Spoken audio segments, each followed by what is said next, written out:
Do you want to start a business? Well, don't. No, not unless you watch this video first.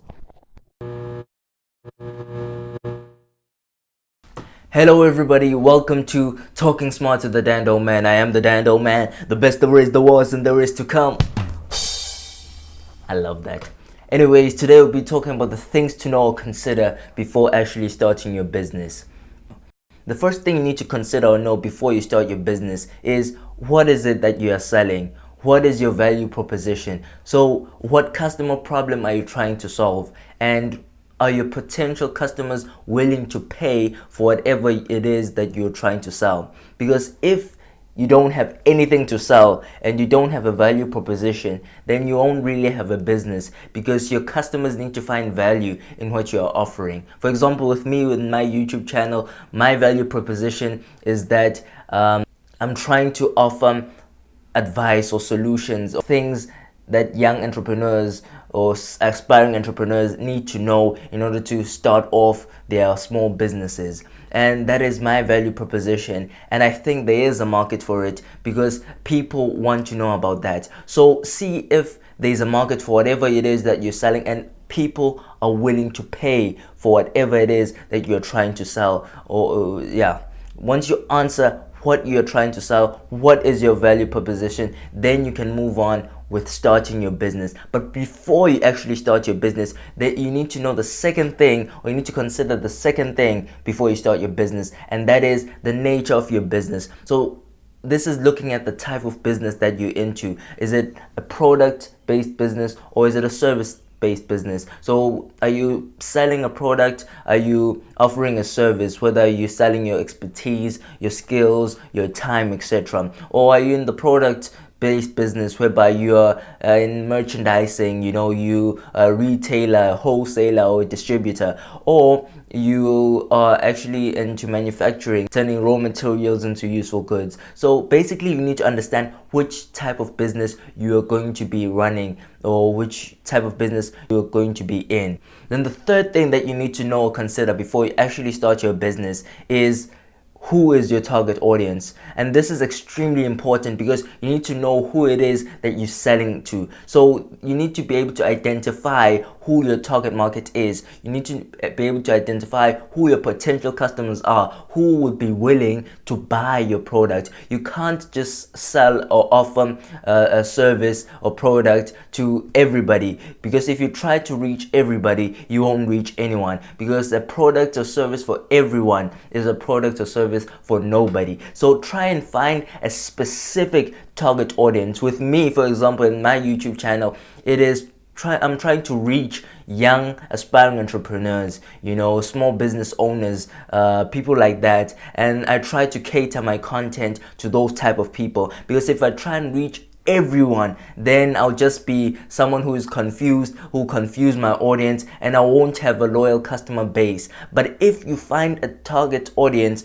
people who know your business and want to buy and have the exact same needs as what you are offering, then you will have exactly what you need in order to start your business. Then the fourth thing that you need to know or consider before you actually start your business is location. Oh damn, that was a good note. Anyways, location is extremely important because it's basically no use having a business in a place where your target audience won't be able to access you. So you need to find a right area or place whereby your audience is able to sort of reach you, is able to have an easy access to you. You can't just open a business at a place where your target audience or target market does not exist. There was a friend of mine who had an internet cafe. It wasn't really a friend of mine. He just gave me free drinks and free internet.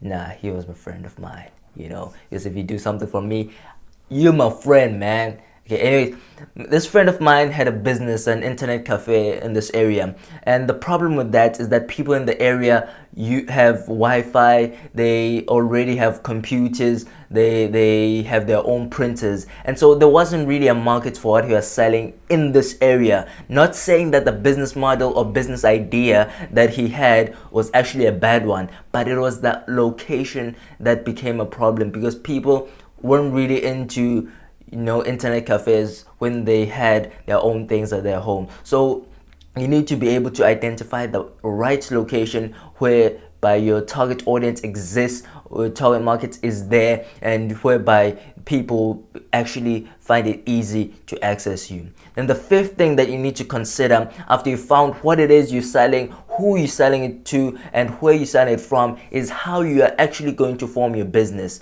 Now, it is important to first of all know which type of entity that you will have. Is it a sole trader? Is it a partnership? Or is it a private corporation?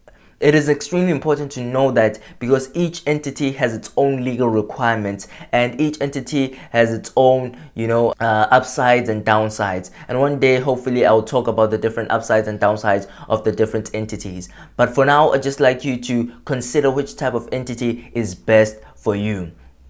Then the second thing under the formation of the business is you need to determine all the legal requirements needed to start your business, because too many people do not know what it actually is required to register their business and all of that. So you need to speak to a lawyer or whoever can help you, into determining the right legal requirements or the legal requirements to actually start your business. And that is extremely important so that you are able to comply with the laws and not get yourself shut down once you start your business.